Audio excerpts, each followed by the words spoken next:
Welcome back to BWO Daily, your source for news in sports entertainment and the world of professional wrestling from your boys at Busted Wide Open. My name is Nick Howell. And I am Sir Ian Dangerous. And today, Nick, we have to talk about the fact that WWE is being sued. And that's not news. WWE is pretty much always being sued. But specifically, there's a class action lawsuit. There's a series of class action lawsuits being filed because of the incident last year at Crown Royal. Back in November, you may recall that there was allegedly a, quote, hostage situation where Saudi Arabia wouldn't let WWE's wrestlers leave the country. They were stranded on a plane, and they were stuck there, and Vince and everybody had to get back and do SmackDown here in the States. And the reason for that, allegedly, was because Vince and the Saudi prince couldn't agree on money.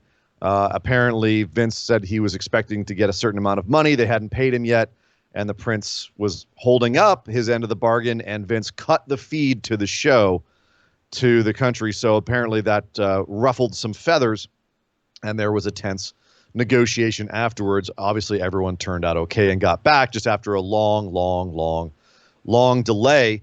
But there are lawsuits that have been filed by some of them by the shareholders of WWE, specifically the Firefighters Pension System of the City of Kansas City, Missouri Trust. But they have testimony, and this is where things get interesting right now. They apparently have testimony from a former wrestler of WWE listed only as CW2, who has given them testimony, witness testimony, says he was on the plane. He says a stewardess told him, quote, somebody doesn't want us to leave this country, and that the pilots were distraught at the time. He also says he saw guards looking at the wrestlers. They were in black military attire. They were being kind of menacing and keeping them from leaving the plane. He also says he talked to Mark Carrano, who is the senior director of talent relations for WWE, and Carrano told him about Prince Mohammed bin Salman and Vince McMahon getting into an argument over those payments, whether or not anything had been paid, and that Vince had cut the feed. And that pissed off the Crown Prince, who decided to hold on to the wrestlers until Vince gave him his feedback. Apparently, CW2, was one of the top 20 who made it out of the country on the plane and got back to SmackDown and got back to this side of the pond in time. But he later said that he wasn't going to go back. And when he told that to WWE, they said it was okay. But he did see other wrestlers who tried to do that, and WWE, quote, abused their power and, quote, threatened careers. So this is all now coming out in this lawsuit. It's ugly. It's nasty. Apparently, this wrestler worked for WWE from between 2012 to April 2020. The only person who fits all of these descriptors is Scott Dawson, who obviously recently just went over to AEW. So it's not terribly surprising that they would have some beef with WWE. So now WWE has responded to this. Jerry McDevitt, who is the lawyer for WWE and is handling this, said, quote, after the court appointed a third law firm to lead counsel, WWE provided all three law firms with specific detailed facts from the persons with actual knowledge of the situation, including the phony allegation about the plane. The first two law firms then dropped their lawsuits to avoid sanction motions, but the third firm chose to ignore the specific facts they had been provided by WWE and instead cited an unnamed disgruntled former wrestler, CW2, with no knowledge of the facts. WWE is preparing its response to the lawsuit and will be moving to have it dismissed. So, complete refutal of the statement given by CW2 by WWE, saying they're going to give the real facts. We got the real story here for you guys. What do you take away from all of this, Nick? I personally, I don't know that someone's testimony on the plane is going to hold up in court. I'm going to be real careful here because I feel it's pertinent for me to disclose I am a WWE shareholder. I have no knowledge of this class action lawsuit. It seems to be isolated to the Firefighters Pension System of the City of Kansas City, Missouri Trust. I don't know what that is. Other firms have actually accused WWE of misleading the investors. Because they're saying that the live event product is declining because of superstar absences because of injury. So they're saying WWE is hiding why it's actually losing ratings and losing views. And they're saying, oh, it's because of injury. And shareholders are saying, no, that's BS. There's also shareholders that are saying, you promised us this much revenue from these deals and you're not delivering. There was a Middle East broadcasting company employee who was also included in these lawsuits saying that the WWE had wildly unreasonable expectations of the revenue it expected from a potential broadcast partner. So it's not just one group. That's the group that's naming this one wrestler's testimony. I want to comfortably recuse myself from comment here so that it does not come back and bite me. But as someone who is a shareholder not getting my 17-cent dividend annually, I'm not bent out of shape about it. I'm not one of those people that has hundreds of thousands, if not millions of shares that is looking at potentially losing millions of dollars in this. Not to mention, with what we've had happen in the last few months, we've seen the stock market tank not once, but twice. And WWE has been greatly, and its shareholders have been greatly affected by that. This feels a little desperate, if I'm going to say anything, to try to recover some of those losses. But that's about all I want to say. I'm not losing any sleep at night over whether or not Vince McMahon got in an argument with a Saudi prince that led to this, it feels like wild goose chase speculation to me, speaking as one of thousands, if not tens of thousands of various but as a shareholder, if you're talking about tens of millions of dollars of potential revenue that Vince is potentially losing out on because of his aggressive negotiations and possible, taking control of the product and ripping it out of the hands of the person he's supposed to be doing a deal with, that's why they're suing him, is because they feel that he's being irresponsible with all of this money on the table and that he'd rather just upend the table than try to negotiate. So then it sell does your make stock sense and to put me. it in something else that you can believe in. You're right. This is not advanced mathematics. It's if you're not happy with having a cowboy like Vince McMahon holding on to your money, go somewhere else. Pull a parachute. That do something else. That is certainly a hot take there from you, Mr. Howell. Moving on back to this side of the world, Impact Slammiversary is coming up, Nick, and they are going all out to get people to watch it. They are promoting that. They're promoting all kinds of people. They're hinting in these video packages they're putting together that all kinds of recently released people by WWE could be coming to Impact. They've put up everything from a Bulgarian flag to having Rhino look right into the camera and saying that my tag team partner's got kids, to having EC3's old theme music playing after Moose beat Hernandez to retain his title last night. Moose is, of course, the self-proclaimed TNA heavyweight champion right now of Impact. EC3 is a former heavyweight champion, and Impact has said that a former world champ will be returning at Slammiversary. That pretty much narrows it down to EC3 and Eric Young as far as recently released WWE talent. I've heard both.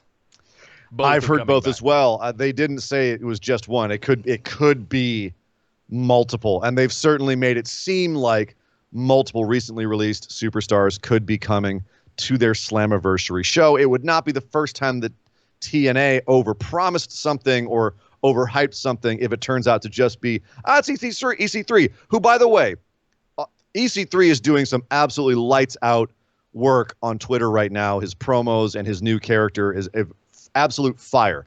And he's actually been trolling people, I feel, by putting up his last video he put up at the very end, a giant Ring of Honor projection hit it, and he kind of turned around and looked at the Ring of Honor projection. So who knows? He could even have negotiated a deal with both Ring of Honor and TNA. We don't know. All we know is that we won't know till we know. Till Slammiversary. But they are promising us some big things. Don Callis also promising big things on the Aftershock special, which was the post show of Impact this week. Callis said, quote, someone who we didn't even think was available might be coming here. And I'll say this, I learned a lot from him from 1999 to 2001. Do your homework, everyone. All you internet people out there, you figure out who I'm talking about, who's undergone some changes recently. So you think about Don Callis, 99 to 2001. That's ECW. That's like the last days of ECW right there. So we're talking about who's had big changes lately. Paul Heyman. Obviously, Paul Heyman was the writer for Raw Fire, but but Nick, this is the thing. He's still employed as a on-air talent, an in-ring talent by WWE. Would he be able to go work for Impact while under that? It's unlikely. How long are you going to let somebody kick you in the dick until you turn around and walk away? If Heyman goes to Impact, all bets are off. That's really going to be a crazy one. Other options, you could say Lance Storm was just furloughed by WWE. He's a former TNA guy. Tommy Dreamer would have worked with him with Don Callis during that time. I haven't heard that Tommy's been like this. He hasn't had any huge changes, but that's another one you could talk about. Steve Corino, I believe, was furloughed from NXT where he was a trainer. Yeah. So Corino could be coming back. Joey Styles, I haven't heard anything happening with Joey Styles, so there's no big changes for Joey Styles. But another name we could throw out there. Except, ladies and gentlemen, I'm here to tell you there's only one person it could be. And I'm gonna throw my name on this. If I were in Vegas and I were a betting man, I'd be putting money on this. Okay. Gabe Sapolsky. Oh. Evolve was just put on an indefinite hiatus. They are fire sailing their T-shirts over there. Sapolsky was the guy running Evolve, and he was Paul Heyman's number one guy in the late days at ECW, and then he went on to found Ring of Honor. So if there is a guy who I think it would be Gabe Sapolsky. Put it down. Sir Ian Dangerous. You heard it here June first. 17th. Saying it right here. You heard it here first. Gabe Sapolsky possibly going to Impact. Don Callis did not say it was a done, locked deal. He did just say he thinks it's going to happen. I'm trying to think of who Don Callis would feel so strongly about to invoke someone that I learned a lot from in the era of 99 to 2000, and that's Paul E. Dangerously, man. But Gabe was the one learning directly from Paul at the time, right. And Gabe took all of that information, has become one of the best bookers of the last 20 years. So, yeah, I'm with you, man. Gabe or Paul Heyman, it's one of the two. And I'd say Heyman's a distant second because of that WWE contract. Yeah. Mike Johnson from PW Insider says Mustafa Ali has been quietly traded to Raw from SmackDown. Obviously, we have no confirmation of this right now. That's just the word of Mike Johnson over at PW Insider. But Nick, do you think there's more room for Ali on Raw? We were speculating that Ali was going to be the hacker on SmackDown, but the hacker angle's kind of been dropped. We haven't really seen it. I'm wondering why it even matters anymore about that we're announcing trades or we're making news about trades, because between Charlotte and Bayley and Sasha and it's a few other folks, like, why even bother? Just have them show up. Stop talking and act. You know what I mean? They're still supposedly having a brand split, Nick. Supposedly we still keep most of the superstars separate. Okay. And I prefer that they keep it that way as well. You and I today even have a nice little Raw SmackDown matching thing going on here. Hey, look at that. I'm Team Raw, you're Team SmackDown, obviously, because I have taste. But the thing that we have to look at here is Ali hasn't wrestled since February. So maybe he goes to Raw, he gets a chance to do something. Fingers crossed, he is one of the talents they're absolutely sitting on and not using to his full potential. The guy is outstanding in every metric. I can't understand why he's sitting in catering. Yeah. It's infuriating. So hopefully this is the case. Hopefully on Raw, Ali gets a shot. Over on AEW, some quick injury news. John Skyler was having a match against the Dark Order. He was tagging with Brady Pierce on Dark this week, and he exploded his knee. He looked like it was when he was reversing a suplex, and he tore his ACL, his MCL, and his PCL in his right knee. Damn. He didn't have a knee left. It was basically just he evaporated it. But he finished the match. So that's hardcore, dude. That's hardcore. But he's out for 6 to 8 months. So easily. Dude, get well soon.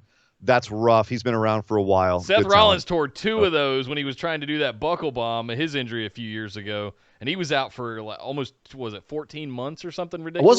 It wasn't a buckle bomb. He was trying to do something at the top rope. Oh, he did a sunset flip off of that's what it was. The top turnbuckle Sunset and flip came when down he on came his down. knee, and he blew 2 of those. 3 of them? Yeah, you're done for more than 6 to 9 months. Yeah, you're going to be rehabbing for a year. Boy, AEW, everyone, be careful of your knees. Yes. That's 2 knee injuries in a week, just with Chris Statlander going out too. Guys, be careful of your knees. Oh, God. And finally, Nick, something else we have to be careful of. If we didn't say this, we'd be remiss. Yeah. Happy birthday to Minoru Suzuki, the Japanese legend. Murder Grandpa, happy birthday. Murder Grandpa. But be careful what you say, Nick. He will come for you. He will tear your arms off and beat you to death with them. I think I just heard a chair bang on the door. While laughing maniacally. So happy birthday, 52nd. 52 he is. Minoru Suzuki, 52. Still beating the absolute crap out of people. Hit a match last night with Yuji Nagata that was basically just 2 50-year-old guys hitting each other as hard as they can for 15 minutes. I'm still, my mind is blown those guys hit each other that hard. You know what I want for his birthday? I age. want him to beat Okada in the New Japan Cup. There, I said he won't. Nick, spoiler alert, Minoru Suzuki upset by Yuji Nagata last night. He is out of the New Japan Cup. No! The worst birthday present I can imagine. Yeah. God. I know. My brackets are busted. But anyway, Nick, that is the news. Well, thank you very much, sir. Ian Dangerous. Happy birthday, Murder Grandpa Minoru Suzuki. Hope to see you again soon beyond Dominion. We'll see what things book out there. But thank you for the news, sir. And thank you guys for watching another episode of BWO Daily. Make sure you hit that subscribe button and jingle your notifications so that you get notified every day when we put up our latest episode of BWO Daily. All the links to our Discord and all of our other social media stuff down in the description below as well. But my name is Nick Howell. You can find me on Twitter at DataCenterDude. And I am Sir Ian Dangerous. You can find me on Twitter at Sir Ian Dangerous. And we will see you guys next time.